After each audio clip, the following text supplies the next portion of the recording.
ang balita na ikay mawiwili. Mga nagbabagang kamao, mga buksi. So mga par, sa nilabas nga po na resolution ng World Boxing Council sa kanilang ranking sa lightweight division, opisyal na po pinag-utos ng WBC ang laban ng 2 Division World Champion na si Shakur Stevenson, kalaban ng number 4 sa listahan na si Frank Martin. Ang alaga ng Errol Spence Jr. na maangas palagi hinamon si Shakur. Kasabay sa pag-utos ng WBC mga idol, nag-set na rin po sila ng deadline para maka-reach ng deal ang dalawang kampo. Dahil kung wala pa rin negosyasyon ng laban, idadaan sa first bid ang bakbakan. Ibig sabihin nito mga idol, pwede sumali lahat ng promoters sa subastahan. Ang mananalo makukuha ang rights ng laban ni Shakur at Martin. Bagamat hindi ibig sabihin nito mga idol na nag-utos na ang WBC sureball na matuloy ang laban. Posible pa rin tumanggi ang dalawang fighter at ibigay sa next end line ang title fight. Pero kung may tatanggi man sa laban mga idol, nasisiguro natin na si Frank Martin yon. Dahil kung si Shakur ang tatanungin, atat na po ito mangyari ang sagupaan nila ni Martin. Dito natin malalaman mga idol kung talagang hype lang ang pag-aangas ni Martin kay Shakur kapag tinanggihan niya ang world title fight o palag siya na igambol ang kanyang undefeated record sa matinik na fighter kagaya ni Shakur sa bakbakan.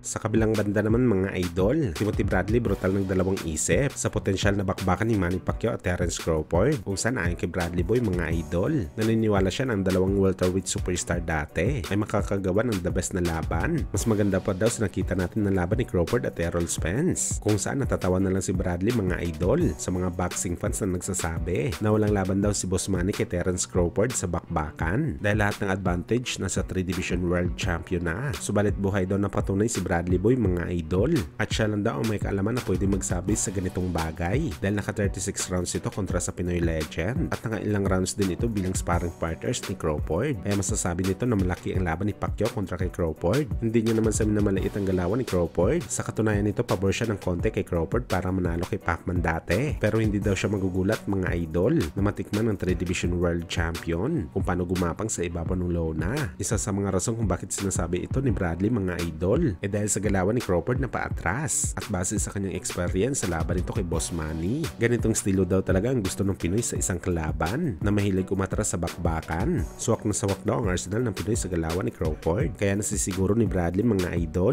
na halimaw sana magiging sagupaan ng dalawang fighter. Sayang lang talaga na hindi nangyari. Makikita daw sana natin ang bakbakan ng dalawang master boxers sa bakbakan.